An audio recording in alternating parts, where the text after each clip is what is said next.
and welcome back to Hillbillies, the Writers Edition. So today with us is... Abrahim. Is that okay, Mr. Ash? It's not okay. So Abrahim Coco is actually a writer and a poet who has written 2 poetry books and is currently working on his novel, his very first novel. You guys have to read his book. It is honestly amazing. I am not even exaggerating. Okay, hi Coco. Hello. Can you please kindly tell us about yourself? My name is Abrahim Mohamed Coco. I just graduated last year from mass communication. I'm a writer, I'm a storyteller, and I'm also a filmmaker. Interesting. Can you kindly tell us more about your book? My book, I wrote a book, Wilted Roses. It is about a poet named Sansan, and it's basically a collection of poems that tell a universal story. It's about healing, growing up, grief, and so much more. Interesting. So can you tell us how writing entered your life? Was it an escape, a form of expression, or just something you grew into based on discipline? Honestly, I've been writing since I was in primary 4, and I feel like yes, a part of it is kind of escapism, but also when you love to read, writing just becomes second nature. I feel like that's something I've always been doing, and I really enjoy it. Interesting. Has Islam shaped the way you write, or has it influenced what you write or the way you write it in any way or any manner? I feel like recently, yes, because now most of the things I write, not even the ones in the book, some in the book, yes, but then after the book as well, some of the things I write is I call myself the Islamic eccentric poet because I try to decode, put hidden messages that are maybe direct translation to something that is Islamic, but they're not very openly.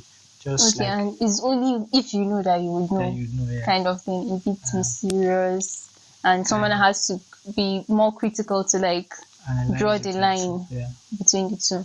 Okay, so here's a question I myself am honestly interested in. Somewhere in your book you mentioned that you also write fiction. Poetry itself is like an overflow of emotion. So when someone says they write fiction, what do you make of that? How true do you think that is? Is them just are they just trying to put it out there but then not claim ownership of it? What is behind that? Is it fear? I really need to understand this. I've been looking forward to asking you this question. I feel like a lot of writers, but they have this fear of whenever they write something, it's you always have to put them at the center of it. Well, sometimes you just want to write and just give it out to the world. It's not necessarily you don't have to put me in the center of this piece. I just want to write it, give it to the world, and move on. But then when you say it's fiction, what is fiction? Something that is not real. So when you say it's fiction, you're saying I sat down, I imagined this, and I'm giving it to you. It didn't really happen, or I didn't really feel this type of way. Yeah. So when what you just explained now means you're just trying to detach yourself from the subject matter. It's still not fiction. It's still... No, in Wilted Roses, there's a lot of fiction in it, but then there's a lot of reality in it. So I just mix it up so much. That's why I just said I just created a character called Sansa, and just the things that are fictional are in there, and then there are things that are not fictional as well. So you think someone can write fictional poetry? Yeah, definitely. Even if you don't experience... Yeah, I believe so. Interesting, actually, quite interesting. For me, poetry is let's not get into that. Real. Yes. Yeah, but I feel like if you're a storyteller, you have to know how to actually write something that is just out of. But that's going out of poetry. Poetry is sacred, guy. No, I diving into. Yeah, I get what you're saying.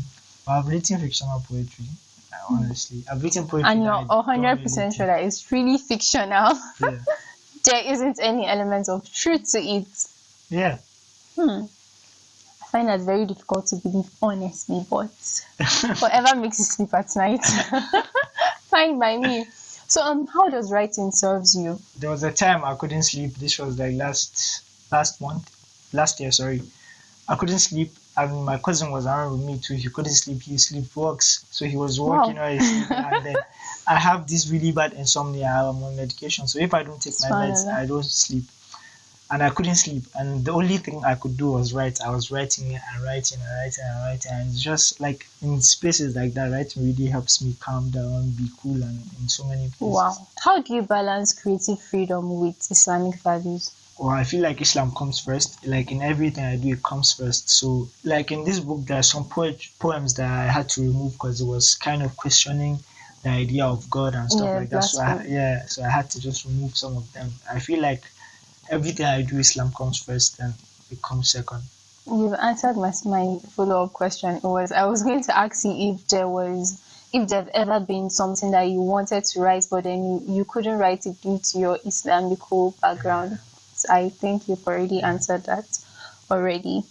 In this generation of ours, what are we missing? I feel like a lot of people don't like trying, like because they're scared of embarrassment and stuff like that. I feel like that will and that desperation that people normally had for their passion and whatnot, I feel like it's missing a lot in our generation. If you don't brand yourself, someone else will do it for you, and they might not necessarily do it for you in a positive light or the way you would want to be portrayed or branded. So here's another question. Is there any character or anything you've ever written that scares you a lot because it's so honest? Well, there's a book I'm writing right now. Ooh, hot gist. The character Musim the Benevolent, like his story arc it's kind of really depressing. Prose? Huh? Prose or poetry? No, it's a book, a novel. Ooh, interesting. Yeah. I would love to read it. I'm already interested. Yeah, I hope you read it. So I feel like his story, especially his dad, like it's just a very depressing thing, and it's like I just don't want to. It's kind of scary in a way because I've never written so deeply. I've never written a novel. Yeah. Maybe when I was younger, but like all those little stories that I write. But I'm just a bit scared of the whole book and the process of writing it. But inshallah, will be fun. Interesting. Looking forward to that. So your book, Wilted Roses. Is there a special reason for writing it? And is there a person that you secretly hope reads it? Like, hey, Shaget. Actually, there was a lot of people that I wanted them to read it when I was writing it because I wrote about some people in the book and I just wanted them to read it. And luckily, to know how you feel. Yeah, almost all of them read it, and some were crying, some were just in awe. So yeah, I feel like I have served its purpose. Me, like, I'm ready to step into like the new era. Interesting. Very, very interesting. So do you think there's something we have normalized in this generation that we really shouldn't have? We've normalized a lot of things that are not meant to be normalized in this generation, and I feel like people are scared to understand that all these things that we do, like I even write in the book where I talk about people do a lot of things that are not meant to do, like zina, drugs and stuff, and it's always linking back to them wanting unconditional love, which is something that only God can give you. So I feel like we're confused a lot in this generation. So if you have the power to change one thing, anything in our society today, what would it be? Maybe the politics, the wars that are going on. Interesting. So is there a book, like let's say an Islamic book or something that has changed the way you see the world? Okay, there's a book but not Islamic. It's No Longer Human by Osama Dazai. When I read the book, I just really connected with the main character, which was Yozo, how he felt different and stuff like that. It's a very depressing book, but at the same time, I resonated so much with it. I think you should read it. There's a lot of like its influence in my book, Wilted Roses, as well. Okay, so it's changed the way you see the world. Yeah, it did definitely. It's even inspired you. What do you think we're in search of in today's world? What are we a lot of people feel so lost. It's like we're always asking ourselves, what is my purpose? Is this even what it is? You wake up in the morning and you're like, what am I even doing all this for? You go to school, you do this, you do that. What are we looking for? I feel like the one thing that like the reason a lot of people have a hole in their hearts is because they're looking for unconditional love so deeply. And I feel like the only thing that can love you unconditionally is God. And people don't understand it. Nobody, like, I feel like a human being can never reach your level of intensity no matter how much you guys are in love. I mean, they can almost get there, but the only thing that can genuinely love you without any condition is God. And people need to know the difference. I'm not saying it will completely like fill the hole, but it will definitely help. When everything fades, the fame, work, words, people, most especially, what do you think truly remains? What is left? Because like there's nothing permanent in this world. The Yeah. friends you used to have before, they are not the friends you have today. Even your parents won't last with you forever. What truly remains? Like the first thing that came to my mind, I don't want it to sound corny, but I feel like it's the mercy of God. That's the one thing that's constant. So would you still create if no one applauded or praised you? Definitely. I enjoy it so much. I already knew the answer before asking you, but well, Yeah. I still had to with my job. Yeah, I definitely would because I really enjoy it. So what part of yourself are you afraid of outgrowing? Maybe like the passionate self, because I feel like, especially when I was in school, I feel like I've been so passionate. But then now, just I've not even been out People of school think for you're like 6 too months. intense. Yeah. So, and I'm just really scared of losing the passion I have for like storytelling and the arts and stuff like that. I really don't want to lose it. Okay. So how our generation has very low attention span. Yeah. Like a lot of people hardly even read. Social media has just Taking over. yes. So if the reading culture is slowly becoming extinct, why do you still write? Because sometimes I just feel like writing is something I do for myself, and then giving it out is like something that I have to do. Because even if it's just like one person that reads it, like I'm fulfilled. I just want people to resonate with it, and I'm sure like no matter how tiny, there will be a community of maybe 4 or 3 Readers. people that will enjoy it. Okay, so what's something about you that people often misunderstand or don't really get? I feel like the one thing that I don't hate it, but I feel like it gets too much sometimes, that people feel like they can just randomly come to me and just from a dump and just I literally did that a few minutes ago when you stepped in. no, that's different. That's actually way different. But like people write you long ass paragraphs and they expect you to reply, and it's like I'm not a Helps professional. them detangle everything. Yeah. Maybe it's because they feel like you would truly understand better than most people.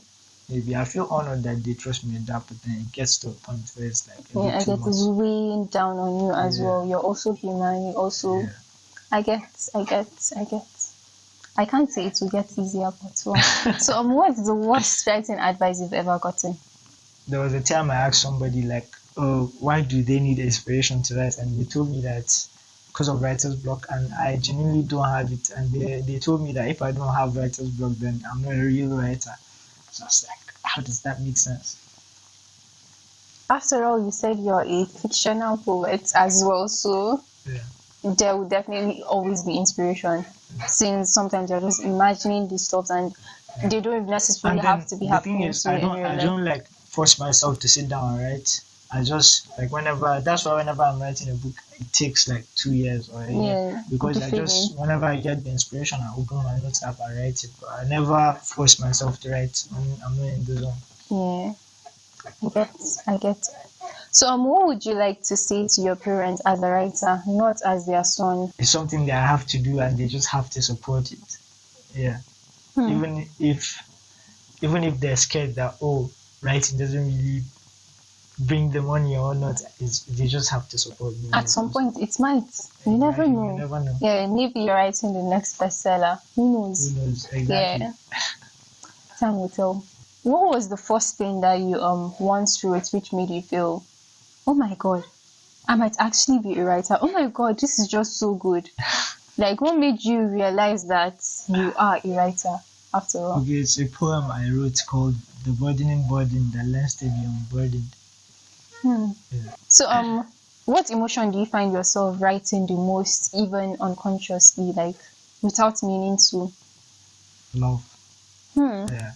I feel like there's so many things to love. Like even like when I was talking about the insomnia part, I spoke about how I love to sleep and I can't sleep right now. So I feel like love is just a daily thing, either love or fear, because those are like the two emotions I feel the most. You can get my book, Wilted Roses and Eterath on Seller. The author's name and then the book name. Can you tell them the author's name and the book name? Wilted Roses by Abrahim Mohamed Coco. Or you can go to my Instagram, Abrahim Mohamed Coco, and just click on the bio and it'll be there. Thank you so much for being with us. I am sure you had an amazing time, because I honestly had an amazing time with Coco here today. Say bye to them, Coco. Bye. Bye. See you next time. All smiles, I know what it takes to fool this down.